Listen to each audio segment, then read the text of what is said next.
사사기 1장 11절에서 21절까지 말씀 한 절씩 교독합니다. 거기서 나아가서 드빌의 주민들을 쳤으니 드빌의 본 이름은 기럇세벨이라.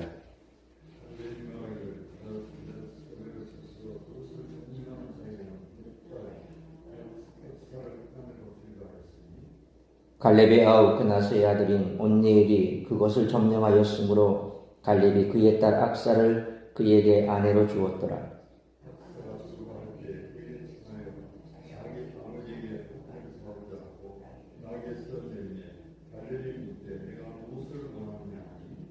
이르되 내게 복을 주소서. 아버지께서 나를 남방으로 보내시니 샘물도 내게 주소서 하며 갈렙이 윗샘과 아랫샘을 그에게 주었더라.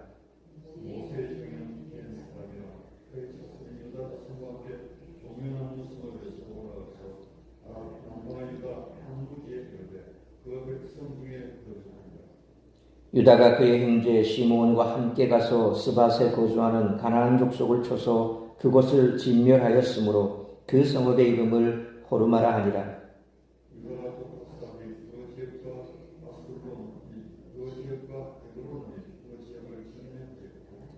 여호와께서 유다와 함께 계셨으므로 그가 산지 주민을 쫓아내었으나 골짜기의 주민들은 철병거가 있으므로 그들을 쫓아내지 못하였으며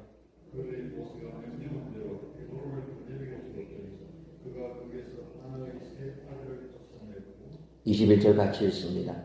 베냐민 자손은 예루살렘에 거주하는 여부수 족속을 쫓아내지 못하였으므로 여부수 족속이 베냐민 자손과 함께 오늘까지 예루살렘에 거주하니라. 아멘. 하나님은 말씀하신 것을 반드시 성취하십니다. 2절 말씀처럼 유다가 올라가라고 말씀하셨던 하나님께서는 유다 지파가 남아있는 가나안 족속들을 쫓아내고 그 땅을 점령하게 하셨습니다. 하나님은 항상 약속을 이루십니다. 오늘날 우리도 성경 말씀에 순종한다면 하나님의 신실하심을 경험할 수 있을 것입니다. 갈렙과 온니엘은 광야 세대와 가나안 세대를 연결하는 인물입니다. 갈렙은 여호수아와 함께 이스라엘 과거를 상징하는 사람입니다. 온니엘은 광야 세대에 속한 사람이지만 첫 번째 사사로 등장함으로써 가나안 세대를 시작하는 인물입니다. 광야 세대의 특징은 하나님을 알았고 그분이 행하신 기적들도 경험했다는 것입니다. 반면에 가나안 세대의 특징은 하나님을 알지 못하고 그분이 행하신 일도 모른다는 것입니다. 이는 우리 시대의 세대 간 신앙 문제를 진단해 주는 말씀이 아닐 수 없습니다. 다음 세대의 신앙인을 세워가는 일은 아무리 강조해도 지나치지 않습니다. 교회의 청년들이 사라져가고 있습니다. 그들이 떠나가는 가장 큰 이유는 하나님을 알지 못하기 때문입니다. 이런 점에서 다음 세대를 신앙 안에서 세워가는 일에는 무엇보다 선교적 마인드가 필요합니다. 세대 간의 전도가 이어지는 세대 간의 전도가 이제는 세대 간의 선교가 되어야 한다는 것이죠. 19절 말씀처럼 유다가 골짜기 거민을 쫓아내지 못했다는 언급과 21절 말씀처럼 베냐민 자손이 여부수 사람들을 쫓아내지 못했다는 내용은 앞으로 가나안 세대가 직면할 도전을 보여줍니다. 유다가 부분적으로 남아 가나안 족속을 쫓아내고 그 지역을 점령할 수 있었던 것은 19절 말씀처럼 여호와께서 유다와 함께 하셨기 때문입니다.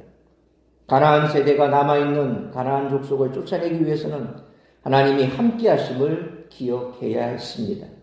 오늘날 우리도 승리의 삶을 계속해 나가기 위해서는 하나님이 우리와 함께 하신다라는 사실을 반드시 기억해야 할 줄로 믿습니다. 헤브론 지역까지 점령한 유다 지파는 이제 가나안 지역의 남쪽 지역과 서쪽 지중해 해안 지역까지 점령해 나갑니다. 오늘 본문에서는 하나님의 명령에 온전히 순종한 사람과 그러지 못한 사람들의 대조적인 모습을 볼 수 있습니다. 따라서 이와 같은 오늘 본문의 말씀을 통해 우리들이 깨달아야 할 것은 첫째로 11절로 15절 말씀처럼 믿음의 대를 이어가야 한다는 것입니다. 헤브론 지역은 이스라엘이 점령하기에 결코 쉬운 지역은 아니었습니다. 갈렙은 그 지역이 위험하다는 것을 알았지만 여호수아 14장 6절 15절 말씀처럼 여호수아에게 그 땅을 달라고 요구한 적이 있었습니다. 마침내 갈렙은 헤브론 지역을 점령했습니다. 헤브론을 점령한 이후 유다 지파는 11절 말씀처럼 기럇세벨을 점령했습니다. 기럇세벨은 문자적으로 책의 성읍이라는 뜻입니다. 기럇세벨 역시 점령하기에 쉽지 않은 지역이었습니다. 그래서 갈렙은 12절 말씀처럼 자신의 딸 악사를 아내로 주겠다라고 약속했습니다. 그러자 13절 말씀처럼 갈렙의 동생의 아들 온니엘이 나서서 이 지역을 점령했습니다. 온니엘은 후에 이스라엘 최초의 사사가 되는 인물입니다. 14절로 15절 말씀처럼 악사는 갈렙에게 결혼 선물로 네게브 땅을 받았지만 이 땅을 잘 활용하려면 샘도 있어야 한다고 생각했던 것 같습니다. 이에 갈렙에게 샘을 달라고 요청했고 갈렙은 기꺼이 그녀의 요청을 들어줬습니다. 이처럼 갈렙은 가나안 땅을 정복하는 이 일이 하나님의 손에 달려있음을 믿었기에 기럇세벨을 믿음으로 점령하고자 하는 자는 하나님의 용사가 될 것임을 잘 알았을 것입니다. 따라서 갈렙이 딸을 보상으로 주겠다라고 한 일은 자신의 가문을 믿음의 집안으로 세우려는 의도 때문이었습니다. 믿음은 한 세대에만 머무를 수 없다는 것입니다. 요즘 믿는 집안의 자녀들도 보면 믿지 않는 집안의 자녀들과 결혼하는 경우가 종종 있지요. 물론 그것 자체가 잘못됐다는 것은 아닙니다. 그러나 그럴 경우 늘 명심해야 될 것은 결혼하고 난 이후에 과연 그 믿음이 계속 지속이 되고 또 믿음의 가문을 세워갈 수 있을까라고 하는 의문을 가져야 된다는 거죠. 단지 자식들이 좋아하니까 라는 이유 하나만으로 그냥 그 결혼을 허용하고 또 지 인생이니까 지가 알아서 하겠지라고 생각을 하고 아무런 대책도 없이 그냥 시집가고 장가가 버린다면 어떻게 될까? 물론 남자가 믿음이 있고 또 아내 쪽이 믿음이 없으면 그 믿음은 그래도 계속 될 수 있는 확률은 높아집니다. 또 확률입니다. 다 그런 건 아니겠지. 그런데 그렇지 못한 경우에는 그 믿음 자체가 없어질 가능성이 참 높다는 겁니다. 그래서 그런 측면에서 자녀의 결혼에 있어서 부모들이 어느 정도는 잘 조정해 줄 필요가 있는 겁니다. 왜냐하면 믿음은 그 당대에서 끊어져 버리면 그 후대에 이어지지 못하면 믿음의 가문을 세워나가기가 점점 어려워집니다.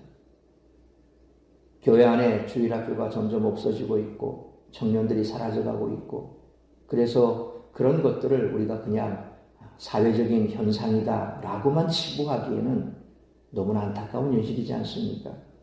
그래서 믿음의 가정, 믿음의 가문을 계속해서 이어가는 것은 그건 우리 당대에만 해당되는 문제가 아니라 계속해서 그 자녀들에게 믿음을 전수해야 줄 부모의 책임이 따를 수 있다는 것이죠. 갈렙은 이처럼 믿음이 자녀들에게 이어지기를 바랐던 것입니다. 그러므로 자녀의 신앙교육을 책임져야 하는 부모들이 먼저 세속적이고 성공지향적인 사고에서 벗어나 하나님의 약속을 붙들고 사는 믿음의 본을 자녀들에게 보여주므로 믿음의 대를 이어가는 우리 모든 가정들이 되시기를 축원합니다. 두 번째로 16절 말씀처럼 불신의 이웃과도 항상 우호적인 관계를 잘 유지해야 한다는 것입니다. 언뜻 보면 16절의 내용은 문맥의 흐름과는 관계없는 구절처럼 보이지만 사실은 그렇지가 않습니다. 16절은 갈렙이 그의 딸 악사에게 남방 지역을 주었다라는 기사가 나오는 15절에 이어서 바로 이 남방 지역에 모세의 장인이 속한 겐 족속의 자손들이 이미 거주하고 있다는 것을 보여줌으로써 악사와 온니엘이 결혼하여 이주한 땅이 어떤 곳인지 부연 설명을 하고 있습니다. 그런데 우리 16절 말씀처럼 이 남방 지역에 우리가 잘 아는 모세의 장인은 누굽니까? 이드로죠. 사실 이드로의 집터가 아직도 사우디아라비아에 그대로 남아 있다고 합니다. 그래서 성경을 연구하시는 어떤 분은 거기 가서 사진도 찍어오고 했던 것을 보는데 어쨌든 간에 이드로가 모세의 장인으로서 그가 속한 족속이 바로 겐 족속이었다라고 하는 것을 알 수가 있고, 또 16절 후에 나오게 될 4장 11절로 22절에 겐 사람 헤벨의 아내 야엘의 기사를 설명하기 위한 배경의 역할도 겸하고 있다라고 볼 수가 있습니다. 나중에 이 4장 11절로 22절에 나오는 야엘에 대한 기사는 그 후에 또 설명을 해드리도록 하겠습니다. 그리고 종려나무 성읍이라는 표현은 우리가 신약시대에 보면 자주 등장하는 곳이 있지요. 바로 종려나무의 성읍, 여리고 성읍을 지칭하는 별칭입니다. 겐 족속의 자손들은 이스라엘의 출애굽 당시 합류해 여리고 점령에 동참하고 또 여리고 성읍에 거주하고 있다가 후에 유다 남방 지역 점령에도 동참했으며, 그 후 유다 지파의 땅에 속하는 유다 남방 황무지로 이주해 가서 유다 지파 사람들과 함께 거주했던 것입니다. 이처럼 겐 족속은 이방인이었음에도 이스라엘과 매우 우호적인 관계를 유지했던 것입니다. 왜냐하면 모세의 아내 십보라가 겐 사람이었기 때문입니다. 그러므로 16절 말씀처럼 비록 이방인이라 할지라도 우리 가운데 함께 있기에 우리가 이방인이다 혹은 믿지 않는 자다 라고 하는, 불신자라고 하는 이유 때문에 그들과 등질 이유는 하나도 없습니다. 오히려 그들과 좋은 관계를, 항상 우호적인 관계, 좋은 관계를 잘 유지함으로 그들에게 복음을 전할 기회를 얻어 그들 역시 주께로 인도하여 구원 얻게 하는 그런 일에 우리가 늘 마음을 가지고, 그래서 그들과 좋은 우호 관계를 맺어갈 수 있는 우리 모두가 되시기를 축원합니다. 세 번째로 17절로 21절 말씀처럼 믿음은 순종으로 나타나야 한다는 것입니다. 유다 지파는 17절로 18절 말씀처럼 시므온 지파와 함께 가나안의 남서부 지역을 점령했습니다. 스밧, 가사, 아스글론, 에그론 지역이 이에 해당하는 것입니다. 그런데 오직 스밧 지역에 관해서만 진멸했다라는 표현이 쓰여 있습니다. 이스라엘은 가나안 땅의 모든 지역을 헤렘, 곧 진멸하라, 그렇게 명령을 받았지요. 그런데 이 단락에 등장한 여러 지명 중에 오직 스밧 지역만을 진멸했다라고 기록합니다. 유다 지파는 스밧을 진멸하고서 그곳을 호르마라 불렀는데, 이는 진멸하다라는 뜻의 히브리어 하람에서 나온 말입니다. 어쨌든 스밧만을 진멸했던 것이죠. 19절 말씀처럼 분명히 그들은 하나님이 함께해 주심으로 전쟁에서 승리할 수 있었지만 골짜기의 주민들은 철병거가 있다는 이유로 쫓아내지 못했던 것입니다. 이는 유다 지파가 자신들이 보기에 두렵고 무서운 무기 앞에서 여호와 하나님을 온전히 의지하지 않았음을 여실히 보여주는 단락입니다. 21절 말씀처럼 베냐민 자손도 예루살렘에 거주하는 여부수 족속을 완전히 쫓아내지 못했습니다. 이런 모습은 하나님을 온전히 믿고 신뢰했던 갈렙과 대조가 됩니다. 갈렙은 20절 말씀처럼 헤브론에서 아낙 자손의 세 아들을 쫓아냈습니다. 우리가 잘 아는 대로 아낙 자손은 뭡니까? 자이언트, 거인들입니다. 그러니까 신장이, 월등히 자기들보다 큰 그와 같은 장신의 사람들을 대적해서 갈렙은 그 세 아들을 다 쫓아냈던 거죠.